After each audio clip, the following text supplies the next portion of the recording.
हमने एक भूपेंद्र सिंह हुड्डा के खिलाफ चार्जशीट दी थी 400 पेज की। भाजपा ने 10 साल निकाल दिए, उस पर कोई काम नहीं किया। अब हमारी दी हुई चार्जशीट के ऊपर अब आंख खुली है भाजपा की। अब भाजपा वाले कह रहे हैं कि जो ज़मीनें दफ़ा 4, 6 और 9 के नोटिस के बाद रिलीज़ करी, हम उसकी इंक्वायरी कराएंगे। अब ईडी वाले उसकी इंक्वायरी में लगे हुए हैं। अगर ये काम हमने जब इनको चार्जशीट सौंपी थी उस वक्त शुरू कर देते हैं, तो जिन लोगों ने उसमें लूट मचाई थी उसका सीधा सीधा एक तरीका था। शहर के साथ लगती हुई ज़मीन जो है जिसकी कीमत बढ़ रही थी, जिसके सरकारी रेट जो बढ़ाई नहीं गई थी, गवर्नमेंट की तरफ से बिल्डर लॉबी जो है वो सत्ता में बैठे लोगों के साथ मिलकर के उनको नोटिस दिलाती थी दफ़ा 4 और 6 तुम्हारी ज़मीन एक्वायर करेंगे, बहाना बनाते थे यहाँ सेक्टर काटेंगे, यहाँ यूनिवर्सिटी बनाएंगे, यहाँ कुछ और करेंगे उसके नाम पर।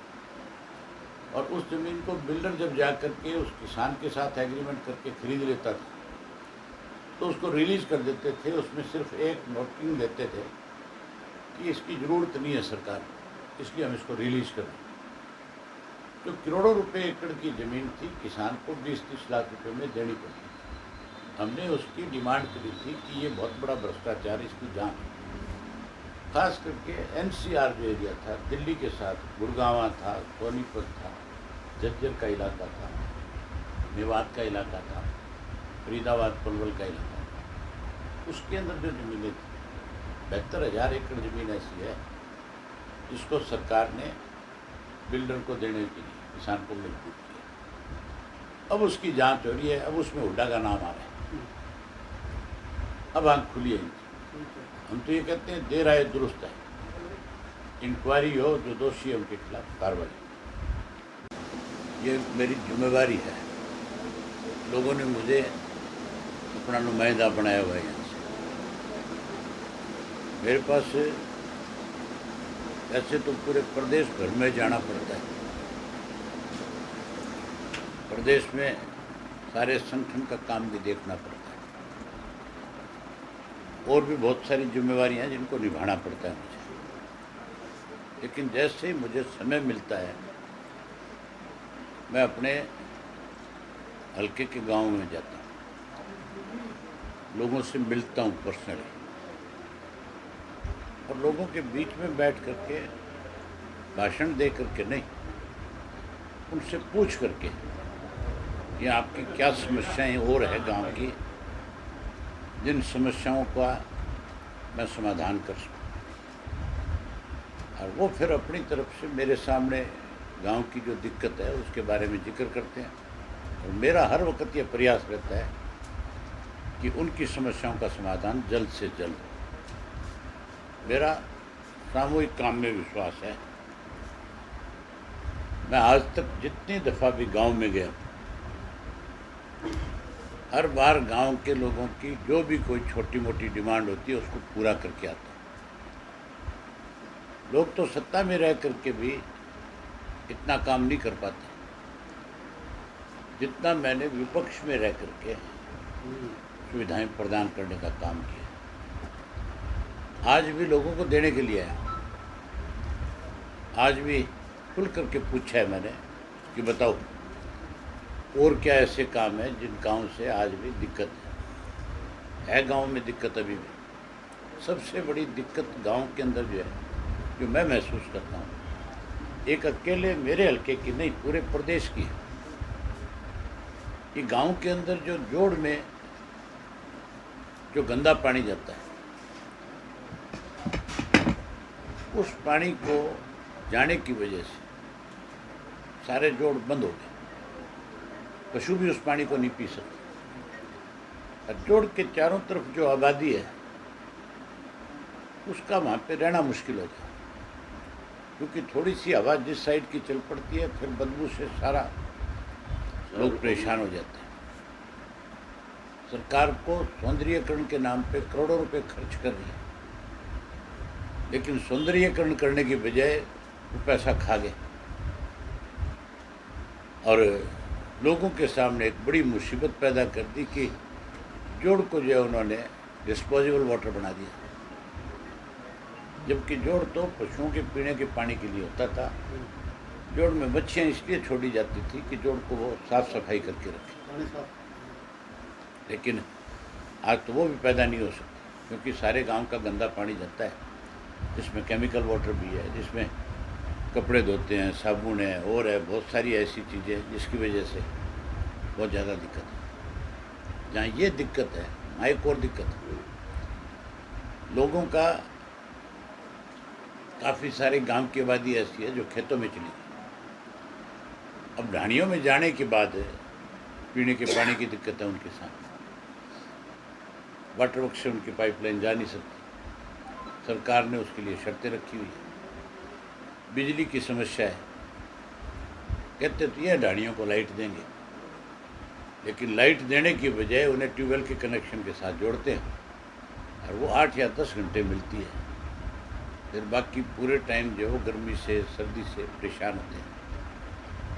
इन चीज़ों का समाधान होना बहुत ज़रूरी है। जहाँ सरकार गांव में सुविधा देती है, जहाँ शहरों में सारी सुविधाएं प्रदान करती है, वहाँ ढाणियों में रहने वाले लोगों को भी ये सारी सुविधाएं मिलनी चाहिए।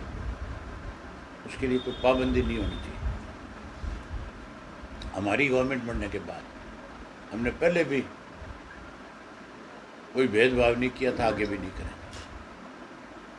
सबको सुविधा प्रदान करेंगे, सबको सम्मान रूप से सारी चीज़ें उपलब्ध करा के देंगे। गांव में एक दिक्कत और है, स्कूल तो है, मास्टर नहीं है, उसकी वजह से बच्चों की पढ़ाई में दिक्कत है। डिस्पेंसरियाँ बन गई, हमने बना दी थी, हमारे टाइम में स्वास्थ्य केंद्र बने थे, लेकिन अब उनमें स्टाफ नहीं है, उसकी वजह से भी दिक्कत है।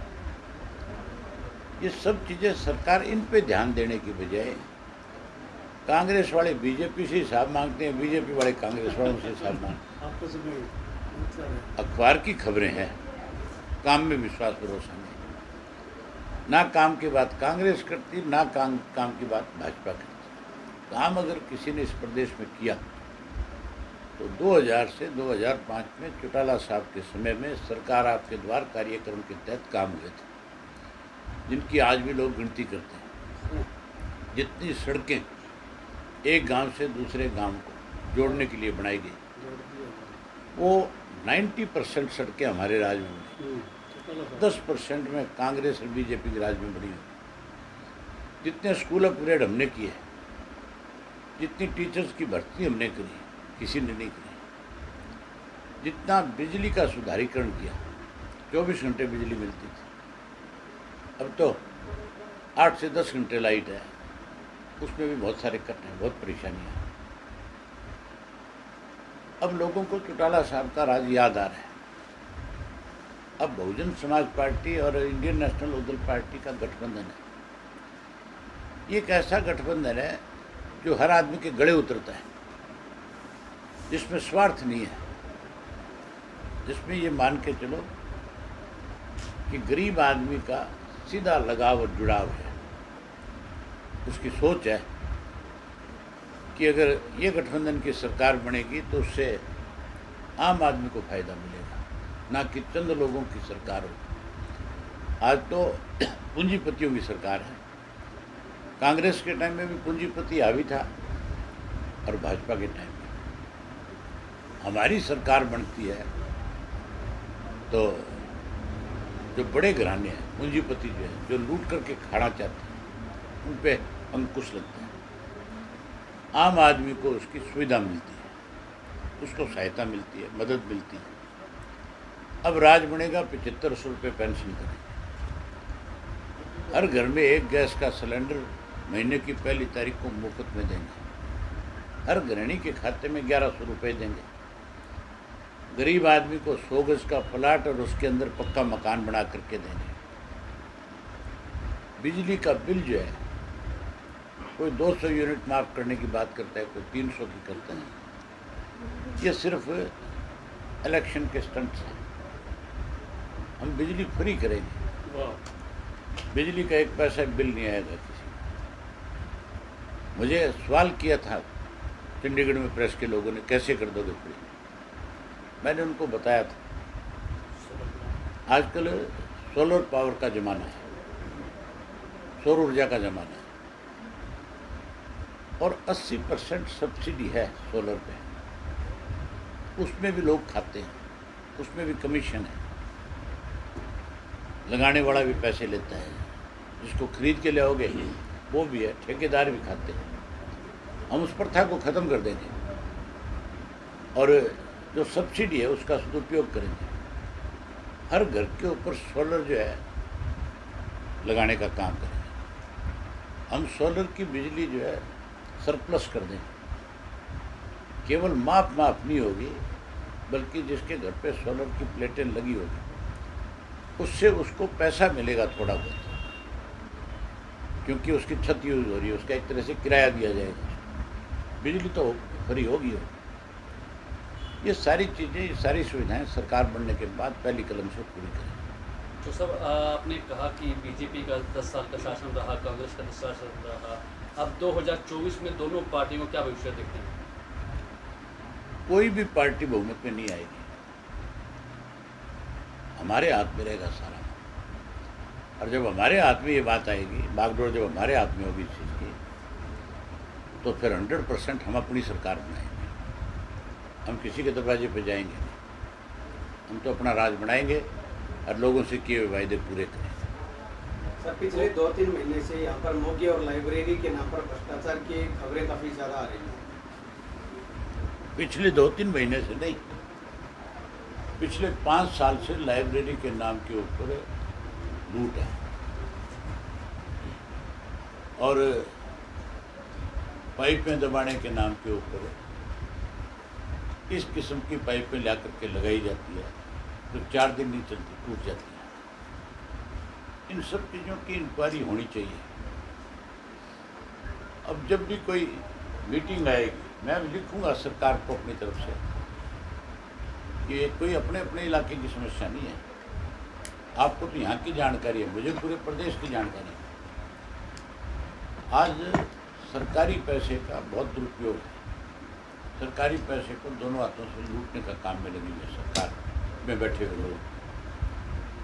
हम इंक्वायरी की मांग करेंगे और ये करें कि ना करें, हमारा राज बनने के बाद ऐसे लोगों को सख्ती से निपटेंगे।